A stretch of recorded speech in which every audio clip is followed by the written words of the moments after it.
Untuk membuat kop surat, pertama-tama kita pilih dulu ukuran kertasnya, pakai yang A4. Terus untuk marginnya kita pilih yang moderate. Nah, kalau udah, kita tinggal klik aja di bagian kertas yang paling atas, itu di bagian headernya. Terus di tab, nah itu udah langsung otomatis di tengah. Masukin aja nama instansi sama alamatnya. Kalau di contoh ini kita pakai Himatika. Setelah itu kita mau masukin yang garis. Kita pilih insert, terus shapes, terus pilih yang garis linear.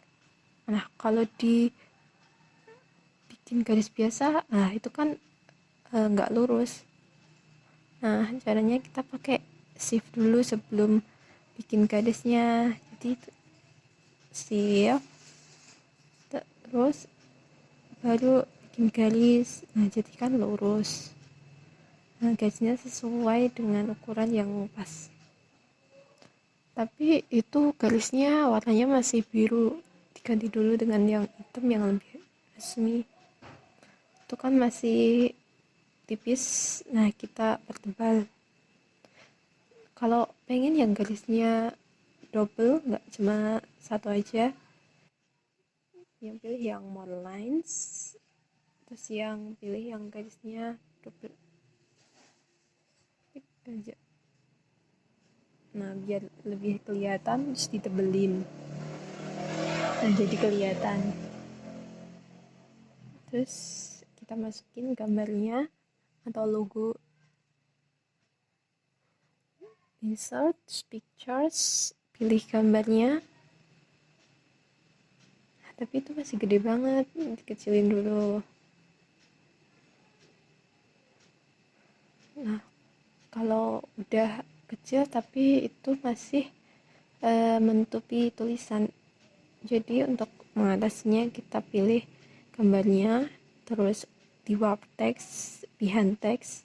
Nah, sekarang udah nggak ganggu lagi sama tulisannya, terus dikecilin sesuai ukuran. Untuk logo yang satunya lagi juga caranya tuh sama kayak tadi. Nah, udah. Terus di close header footernya. Itu kalau nanti kita buka di halaman baru, nanti udah otomatis ada kok suratnya. Nah, seperti itu.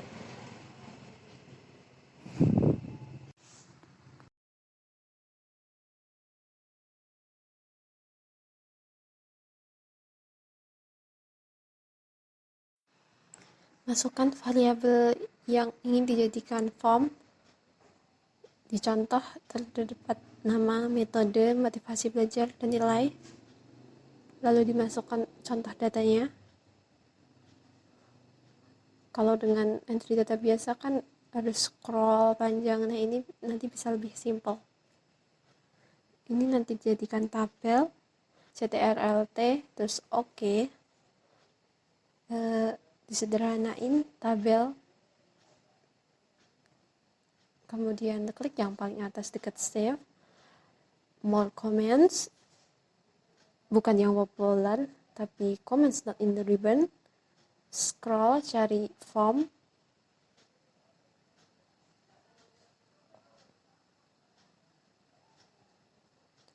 Udah ketemu, di add, terus OK. Nah, sudah jadi. Klik form, nanti akan keluar. Nah, ternyata nggak bisa, soalnya itu berada di luar tabel. Kalau misalnya di dalam tabel, nah bakal muncul form seperti ini. Kalau ingin mengenter data, tinggal new, masukkan datanya. Jadi kalau pakai form nggak usah scroll. Apalagi kalau datanya besar, jadi lebih simple. Nah, seperti itu lah, udah otomatis nambah sendiri datanya di tabel. Kita juga bisa nyari. misal data dengan kriteria tertentu. Contohnya di metode 1 kita bisa menemukan find siapa aja yang pakai metode 1. Nah, seperti itu.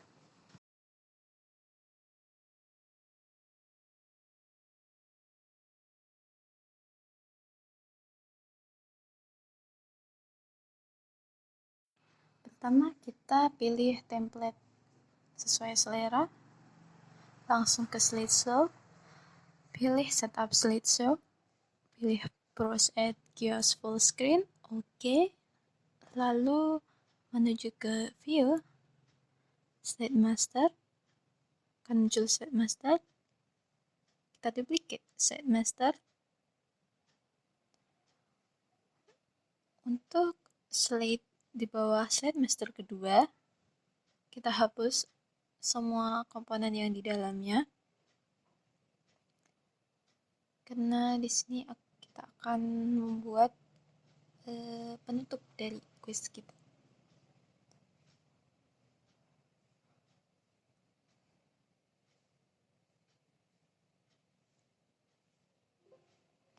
Ini akan dimasukkan kata congratulations. Jadi pertama kita akan insert, masukkan toolbox, dan kita tambahkan kata congratulations untuk penutup dari quiz tersebut. Nah, kalau sudah, akan dibuka di option, lalu customize ribbon. Saya akan mencari developer mode. Kalau belum dicentang harus dicentang ya. Oke, akan muncul developer. Ini kita akan membuat sebuah label. Labelnya itu berfungsi untuk skor dari quiz nanti. Kita klik properties. Namanya diganti dengan skor. Untuk captionnya ganti dengan 0. Karena itu nanti akan berisi dengan skor dari kita dalam menjawab quiz.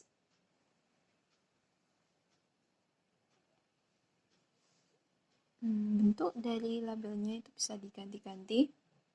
Bisa untuk back color, untuk ukuran fontnya juga bisa diganti di font jika ingin lebih besar atau mau font huruf yang mana. Oke. Dan ditambahkan kata-kata pelengkap. Insert, toolbox, text box,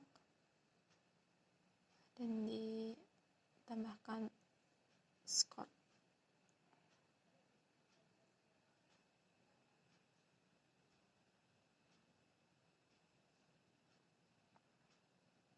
Disesuaikan ukuran fontnya. Oke, kalau sudah,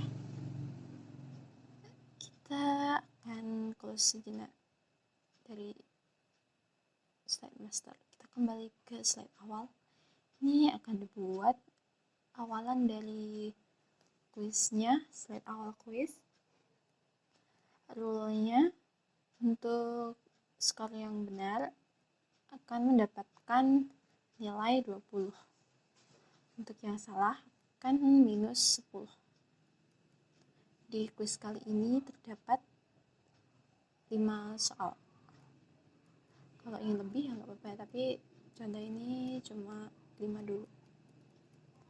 Bahkan soalnya akan ditambahkan button untuk memulai dari quiznya.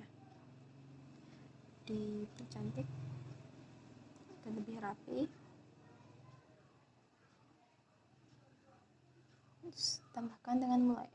Nah, untuk menghubungkan slide awal dan slide selanjutnya, karena tadi udah di kiosk mode, hanya bisa untuk menggabungkannya dengan hyperlink. Klik objeknya, insert, action, lalu pilih hyperlink to next slide, karena di next slide akan ada soal yang pertama. New slide, lalu buatlah soal. Di kuis ini ada terdapat 5 soal, jadi buatlah soal dengan pilihan jawaban. Untuk jumlah pilihan jawabannya bisa sesuai selera. Karena nanti pilihan jawabannya juga akan dimasukkan sesuatu.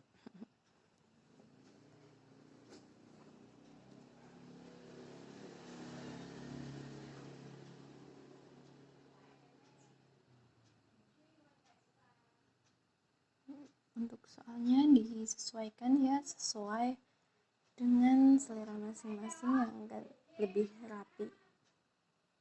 Lalu untuk pilihan jawaban,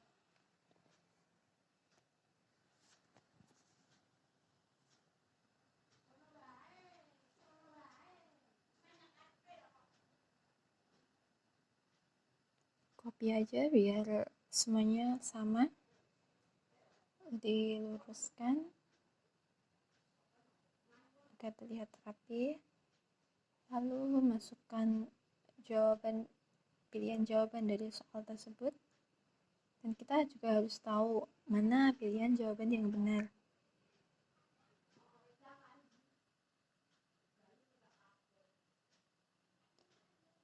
Nah, soal 1 sudah, akan dibuat soal-soal yang lainnya. Di slide ini akan berjumlah 5 soal. Kalau ingin membuat lebih, gak apa-apa. Duplikat aja biar semuanya sama formatnya. Nah, udah jadi 5 soalnya.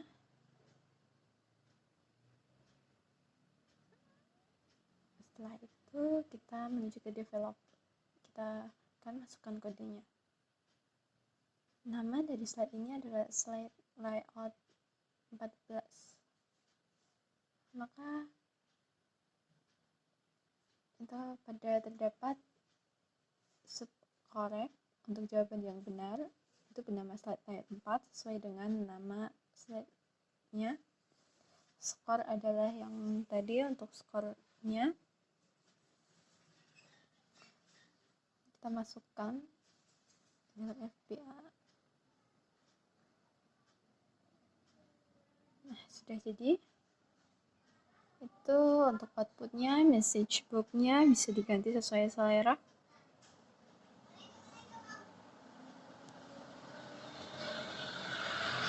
Untuk jawaban yang benar, kita akan melakukan run makro dengan makro yang benar.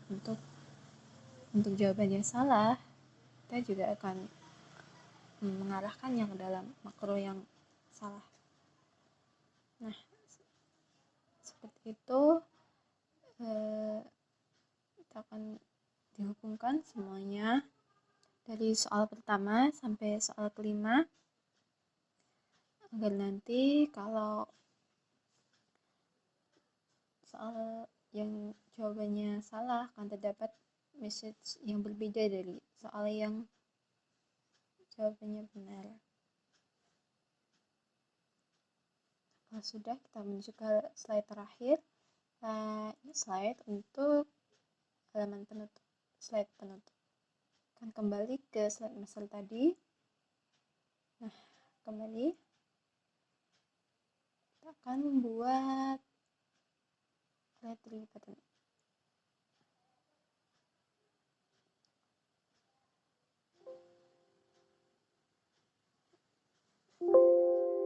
Untuk slide